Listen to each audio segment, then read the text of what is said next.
Hello, Mr. McKinley's improv class. If you don't know me already, my name is Brian Sullivan, and I'm taking over the class for the rest of the year with our virtual improv teaching and lessons. So you can call me Sully. If I don't know you already, it's nice to sort of virtually meet you. And if I do, it's good to see you, sort of virtually. So I went over all of the submissions you sent me and all that sort of pre-assessment about what do we know, what do we not know, what do we have some experience with, what has been glossed over pretty quickly. And so I took all that and I sort of created a short presentation to give you to hopefully educate you in some of the areas that I'd like you to be familiar with sort of moving forward. So I'm going to try and do this in under 5 minutes. So if I talk fast or moving too quickly, it's okay. You can pause, rewind the video, and I'll also just send you the PowerPoint that I'm using as well. So here we go. Screen share. There we are. Okay, so this is just based on what I understand your prior knowledge to be. And so I'm not going to go too deep into some of the things that I know you are already pretty familiar with, but I will briefly go over everything that I try to include in the first couple of weeks of my Improv 1 classes when I teach it. Okay, good. So CROW, hopefully most of you said you are all familiar with CROW. It goes character, relationship, objective, and where. We're gonna go over each of those really quickly here. So character, when I talk about character, I talk about the tools of the actor. I say the actor has 3 different tools: their body, their voice, and their mind. Right? So you use your body to create those physical characters. If we were physically in class, I'd have you move around the room in different ways. How can you use your body to help tell a story or to show a character? Your character's age, character's occupation, what your character's sort of mental state is like, what are they feeling, all those different things. Okay? The next one's your voice. We have a lot of controllable qualities of our voice. We make our voice go higher, lower. We can give it some gravel or some growl to it. We can do accents. We can do all these different things with our voice. And then, of course, we can't control anything, any part of our body or our voice if we don't use our mind as well. And our mind helps us come up with different ideas and tells our body and our voice what to do. Okay, and we use our mind to help connect things to character, right? So we can do something interesting with our body, right? But we want that to help show a character of some kind. Maybe we're given that character by the audience, maybe we're creating that character on the spot up there on stage, but we use our mind to help create those things. All right. Good. Next is objective. Objective is what your character wants. What's their goal? Okay, that is your objective. Your character can have big objectives, maybe an objective for their whole life, right? Maybe their objective is to go to the moon, right? Maybe they have a bunch of smaller objectives in order to get to the moon. So the first objective is to join NASA. Then their next objective is to get selected for the space mission. Their next objective is to pass the battery of tests that they're going to be put through. Whatever it is, those, you can have big objectives, you can have small objectives, okay? And obstacles are the things that stand between you and your objective, right? Think of it as a wall, what stands between you and your objective, okay? And then we use tactics, well, different things that we use in order to overcome that obstacle to achieve our objective. My best way to explain this is through the cookie metaphor, okay? So I want you all to imagine that right here in my hand, I have your favorite cookie, whatever it is. Maybe it's oatmeal, maybe it's chocolate chip, snickerdoodle, whatever you like the most, okay? I want you to imagine that I have your cookie, right? Your favorite cookie right here, okay? Your objective might be to get this cookie because it is your favorite cookie, but there's a problem. There's an obstacle in your way, and that obstacle is me because this is my cookie, right? So you need to think of different tactics for how you're going to get that cookie, right? Tactics are what you're going to do to overcome your obstacle, me, in order to achieve your objective, getting the cookie. You've got to use tactics, okay? So there are bunches of tactics out there, and we can call them all sorts of different things, but hopefully the first one you thought of was to ask nicely, right? Oh, Sully, can I have that cookie? And depending on how I'm feeling, I might just give you the cookie, but I could also say no, right? And maybe you move on to a different tactic, right? I've got a whole bunch here. You could try to trade it. You could try to steal for it. You could blackmail you. You could use flattery, whatever it is. You can use different tactics to achieve your objective. And that objective can be anything. In this metaphor, it's a cookie, right? but it could be anything in the whole world, okay? Maybe your objective is to buy a motorcycle. Ooh, right? What's your obstacle? Well, my mom never wanted me to have a motorcycle, okay? So maybe we use different tactics in order to get my mom to agree to let me have a motorcycle, whatever it is, okay? So we can apply objectives, obstacles, and tactics to a lot of different things and to a lot of different characters and situations, okay? Good. Now, where, the W in Crow, where and when, okay? How do we let our audiences know where and when we are? If we were doing a scripted play and we had time to build a set, maybe our set design, our sound and lighting design could help tell our audience when and where we are. But usually we don't have all that luxury. We are hopping up, we're creating a space with just our bodies and our voices. So what is an easy way to let people know where we are? We can just say it, right? If you're in the middle of a scene, it's like, oh boy, the supermarket sure is crowded today. Boom, the audience knows where we are. They know when we are generally, right? Supermarkets have only existed for the last, 80 years, okay? So we know that we're at a supermarket, okay? Good. Might be like, oh gosh, it's really spooky at night in the graveyard. Good, we just said it. We know that we are in a graveyard at night. We have a clear location, okay? The pros, it's really clear. The audience doesn't have to guess where we are, right? But there are some cons. It's gonna get pretty annoying. If you start every single scene with, boy, isn't it blank that we're blank, right? Isn't it weird that we're in the refrigerator? Isn't it stinky down in the sewer, right? Whatever it is, it's gonna get really repetitive and boring if we just say outright where we are every single scene, okay? So that's where pantomime comes in. Now, a lot of people had heard of pantomime, but didn't know what it was specifically, right? Pantomime is acting as if something is really there, even though it's not. So a great example I like to do is everyone right now, I want you to imagine, I want you to hold your hand like you're talking on the phone, right? So pantomime talking on the phone. Do it right now, I'll wait. Nice. So if you're going like this is not generally considered pantomime, right? Pantomime is imagining that that thing is really there. So if you're trying to talk on your phone like this, it's pretty hard to pinch a phone. We don't hold it like that. Generally, if we're talking on a cell phone, maybe we'll hold our hand up like this, yes, whatever it is, okay? This is representational, this is pantomime. Cool. Nice. Pantomime continued. We use the word endowment or endowing something with realistic qualities, okay? My example I like to use is imagine you're sitting around a campfire, okay? You have a scene around a campfire and we're pantomiming that campfire, okay? We want to give that campfire all the realistic qualities that a campfire has. So one of those qualities is warmth, right? So if you get your hands sort of close to it, you're gonna feel that warmth. Your body is gonna react in a certain way, right? You might enjoy it. If you get too close, it's gonna get too hot and you've gotta back up, right?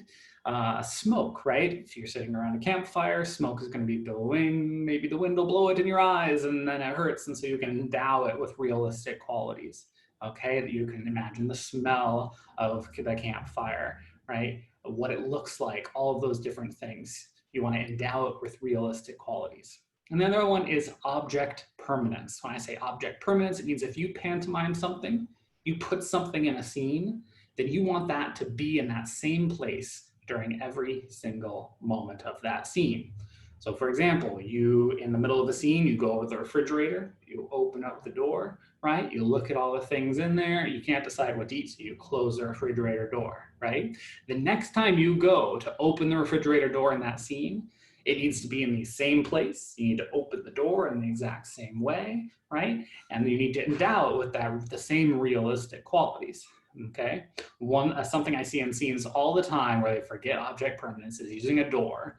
Use a door to walk into a scene, right? You open the door, right? You walk into the scene, you do whatever the scene is, and then you leave, right? What do you have to do? You have to open the door again and walk through the door in the same way, okay? Oftentimes I'll see people just walk straight on out. They forgot that there was a door there. And if we as the audience are painting that picture of what the scene is like, and we know there's a door there, Then we're breaking down that reality in some ways. We want to make that reality concrete for our audience as best we can. Okay. Now, rules of improv. Are there rules of improv? Yeah, kind of. Okay. You know some of these already. Yes, and. The rule yes, and is something that improvisers use in order to help create scenes that build on top of each other. Okay. Good. Yes, and means that if someone says something in a scene, you want to accept that offer, right? You want to say yes to it, that that is the reality of the scene. And then you want to add in more, add in another idea or your own offer. And then if you keep doing that, you're going to create a scene where you're building off of what each other is doing. Okay. You want to avoid blocking whenever possible. Blocking is when you say no, right? So you don't want to negate the reality that someone else has set up. So if someone says, wow, wow, gravity is really low on the moon, and they're all bouncing around and stuff. And then you come into that scene and it's like, yeah, well, good thing we're on Mars. That is a way of blocking. You're saying, no, no, that idea of being on the moon, we're not doing that anymore. We're going to go with my idea. Right? So what we want to do is we want to say, yes, we are on the moon, and then add to it from there. Okay. Make your partner a rock star. If you're working to make your partner's ideas work and for them to look really good on stage, and they're doing the same for you, everyone is going to look really good, and everyone's going to come out with a really good scene. Okay. And then another one, make statements, not questions. If you're asking questions all the time, what you're doing is you're not making offers. You're not making gifts. Okay. Instead, you are asking your partner to do all the heavy work for your scene. So rather than asking questions and making your partner come up with new ideas, why don't you make a statement? So instead, if someone gives you a gift, we can say that sort of metaphorically or literally. So let's say literally, if they hand you a gift, happy birthday, I got this present for you. And you look at it and your first reaction is to say, what is it? That's an example of asking a question, making them come up with that idea. When instead they gave you the first part of it, right? Here is your present. Now you get the chance to make an offer. You make a statement. Wow, I've always wanted moon boots. Wow, I've always wanted grass clippings. Whatever is in that present, you get to decide what it is. But it can also just be metaphorical. If they say something, watch out, that alligator is about to get you. Okay, you don't want to say, oh, where is it? Right? That's a question. Make a statement. You know, you can respond to it as like, oh my gosh, hand me that alligator rope or whatever, right? So make a statement, not a question. Good. 7-sentence stories, most of you had a pretty good grasp of this. I'm not going to go over it too quickly. This is just a way of thinking about scenes, right? Your scenes want to have clear beginnings, middles, and ends for the most part. Okay, so 7-sentence story is one way of doing that. 7-sentence story is a bunch of sentence beginners, right? And almost any story out there can sort of be fit into a 7-sentence story. All right, so I won't go over it too much, but it's right there in the PowerPoint. Good. A lot of people didn't know the difference between short form and long form improv. So there's sort of two major schools of improv thought. One is short form. Short form is what you've been doing in class, right? Short form is a bunch of improv games, right? Think whose line is it anyway? Okay, the dating game, right? Freeze, all these different games. Those are all short form. And they call it short form because those games are pretty short, really. Usually maybe 5 minutes at the max. That's how long those things are. Long form improv is entirely different. Rather than focusing on games or having multiple games within a performance, right? It's more based on creating a improvised play, like a whole play. So usually it's between 20 minutes to 90 minutes. It can have various different structures. Sometimes the rules of that game or that long form will be really rigid, but sometimes it'll be really loose, and it's all about just telling that story however you want. And long form, you have to use what are called edits, right? How do you end a scene so you can go to a different scene? And short form, you don't have to worry about that because usually each game is just one scene. But in long form, you've got to find organic ways of transitioning from one scene to the next. So that's long form. But the good news is that we are focusing in Improv 1 on short form. In Improv 2, we might be looking at long form, but Improv 1 is all about short form. So you guys listed a bunch of different games. I added more to that list. There are thousands of games, and all of them have different names that different groups around the country and around the world have assigned to those games. So one game that you hear somewhere else, for instance, typewriter, I've heard called dime store novel, bestseller, all these different names, but it's the same game essentially. Okay, good. I know this is virtual teaching, but when we move forward, I'm going to try and introduce you to a bunch of different games over the next couple weeks of school. Okay, good. So something I want you to know, and something that people listed on their forum a lot, was stage fright is real. Getting up in front of people and performing can be pretty scary in some ways.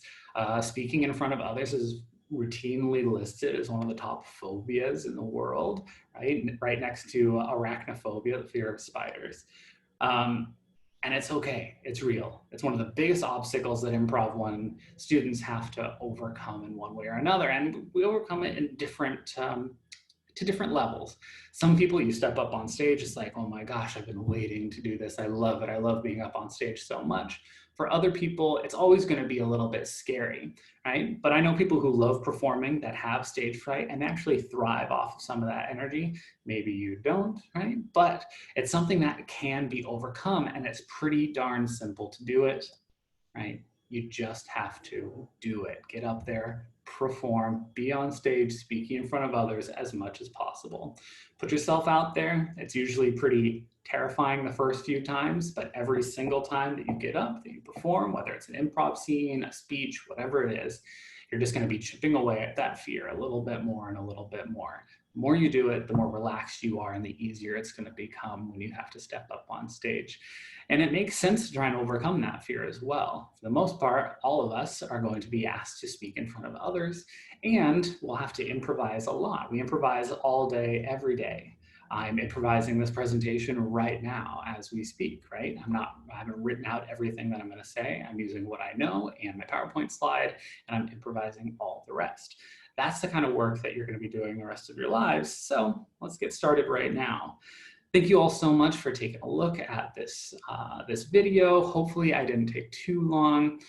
If you have any questions, go ahead and drop them in the comments on the Google Classroom assignment.